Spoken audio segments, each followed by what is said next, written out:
There's some national reports or suggestions that Brandon Aiyuk was in practice today.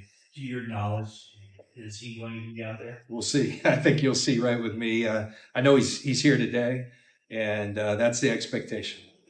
When was the decision made, and when was he examined to see if his back is? We don't get into those details. That's medical stuff, and but he has been cleared, and we're ready to roll. Is that the only dynamic that's changed here that would make him practice today, theoretically? Yeah, in theory, yeah. If he does not practice, chooses not to, will he be disciplined? Then we'll deal with that. John, you told us you're impatient and this thing's really dragged on. Is this just driving you crazy?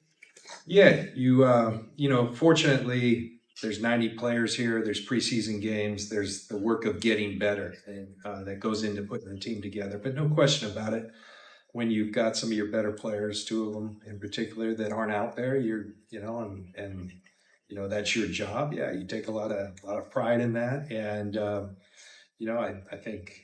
One thing, we got a lot of really good players, and we rewarded a lot of good players, and that makes things tougher at times. But, I remain optimistic. We'll find a way to put the best squad out there, and really happy with where this team's at and, what we do have to offer. The players out here that have been here are working really hard.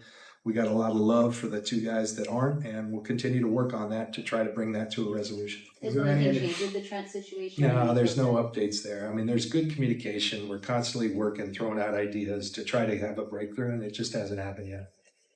Is there good communication between you and Brandon? Yeah, there's communication, and it's been ongoing.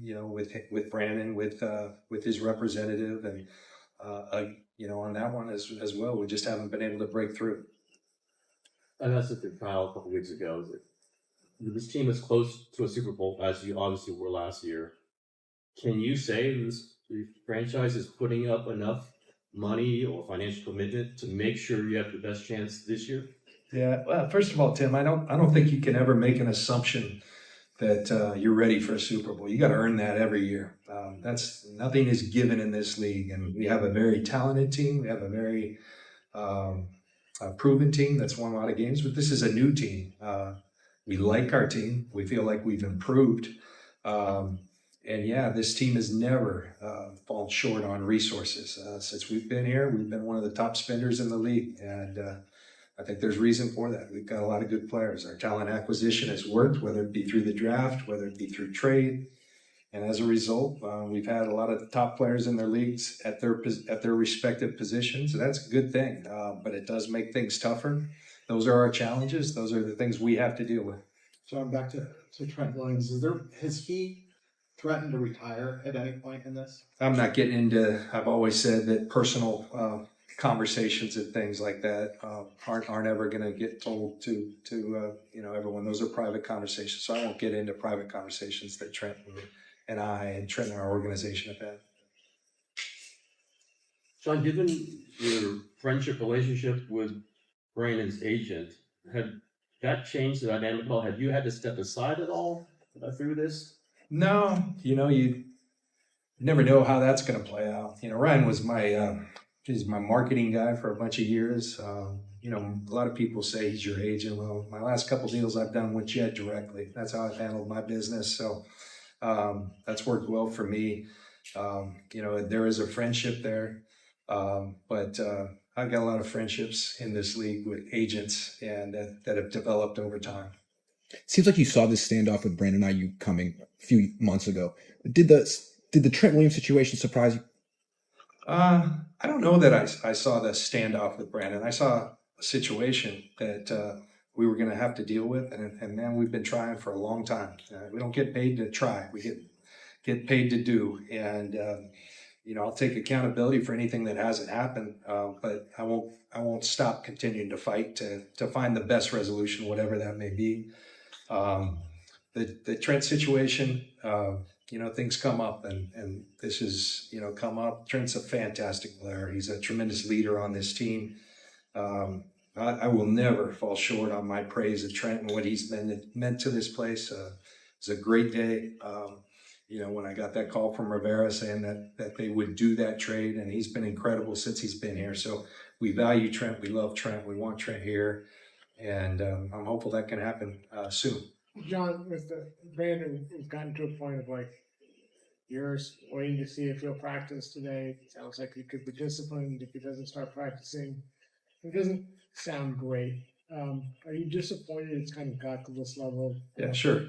But, I've seen these things look dire before, and they can quickly turn. So that gives you hope, that we've been in these situations before, and those things can quickly be forgotten. So, we'll remain hopeful. Was it communicated to Brandon's camp at any point, say in the last few weeks, that he would be expected to practice starting today? I'm not going to get into our communication again, but there's, at some point you got to play. John, is the addition of Marshall in any way Aiyuk insurance? They play kind of boundary X receiver spots. That's just a good football player. We were very fortunate to get in the building. I don't know what went on in Carolina. I know that I got on the phone with Terrence along with Leonard Hankerson and Kyle and just told him about the way we do things, what we thought of him coming out of college, and that this could be a great landing spot for him. He's going to have to earn everything, but it's a fun place for receivers to come and thrive. And whatever your best is, I think you'll find it here. So we're excited for that opportunity, excited for our practice squad. It's tough to lose players. I think, Schrader, man, I love that kid and everything he represented. And the way he attacked it, Sammy Womack had a really good offseason, was proud of him. I think we're deeper than we've been at corner. And so those are tough decisions that you have to make. One more, Jared Kingston. Jared was doing some really good things. You can't keep everyone. Really proud of this rookie draft class. There's been some injuries, but I think we're getting healthy.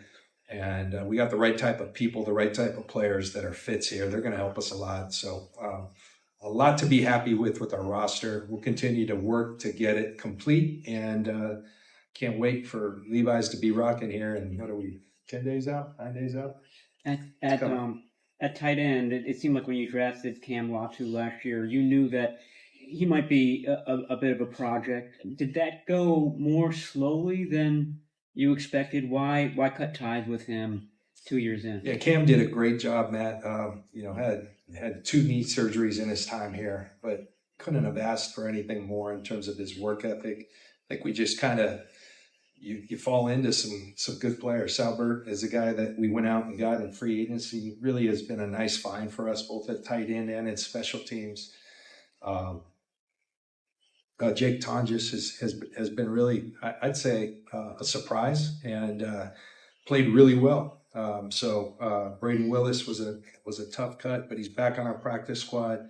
So I think there was just tough competition, and Cam can do a lot of good things. I saw he landed in, I believe, Cleveland's practice squad, and I'm excited for him and his opportunities. I mean, the thing everyone liked about Cam coming in is he could do a little bit of everything, and it takes. I mean, I always tell players it took me till my 3rd year to start in this league, and things went pretty well. So it happens at different times for different players. You want to be able to hold on, but when you've got a roster, sometimes you got to make tough decisions, and that was certainly a tough one because Cam gave us everything he had. I don't think we've seen the final 53-man moves yet today, but are you still planning on keeping Logan Thomas around that room? We'll see. Logan's a guy that unfortunately had a hamstring injury during camp, and we like what Logan brings to the table, and we're in contact with him. We'll see what breaks. There's still a couple more final practice squad spots. John, earlier today on KBR, Dante Whitner said that tonight he's going to watch film with Malik Mustafa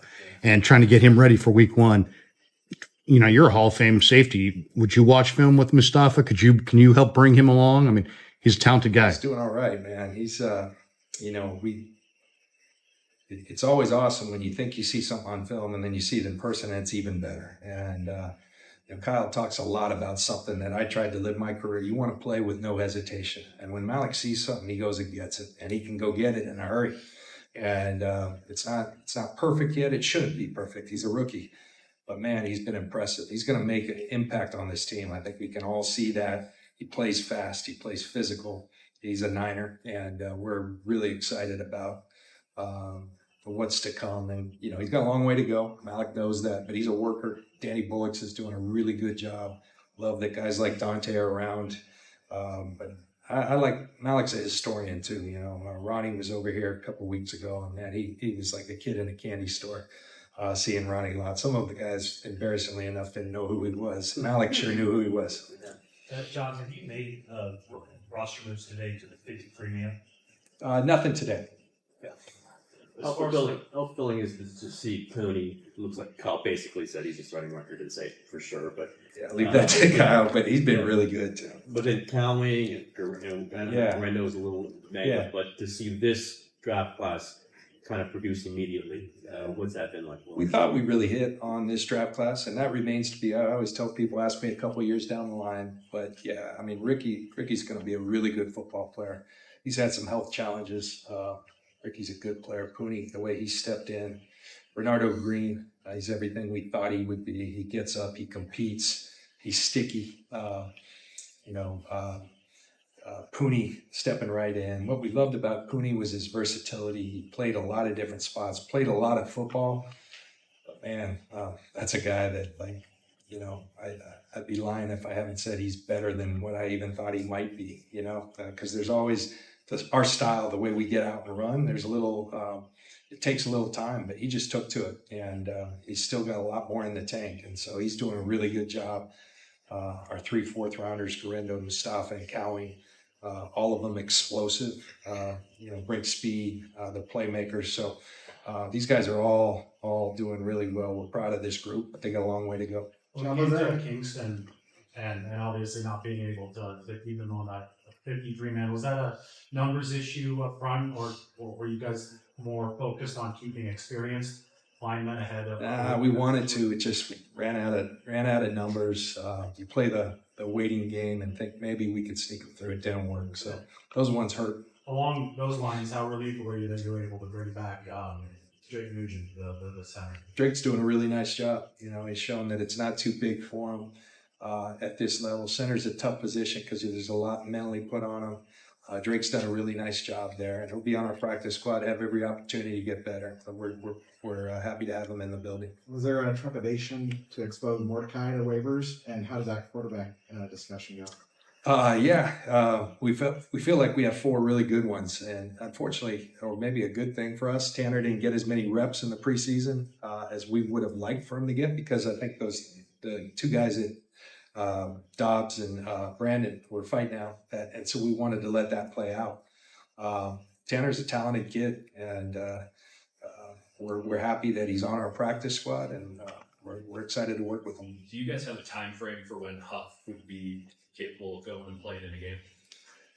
Going to be judicious, going to be smart. He's done a fabulous job, with his rehab, and he's been doing everything he can to the side. Today's a big step. Get him back at practice. I think Kyle said earlier, we'll get him through individual. Won't throw too much. You kind of like to phase that in, and will he be ready week 1? Not sure. I think it's going to be tight, but I think it's telling that we made the decision not to keep him on PUP, bring him off, and we expect him somewhere in early in the season. So real proud of Huff and his progress. He makes us a better team, so it'd be great to have him.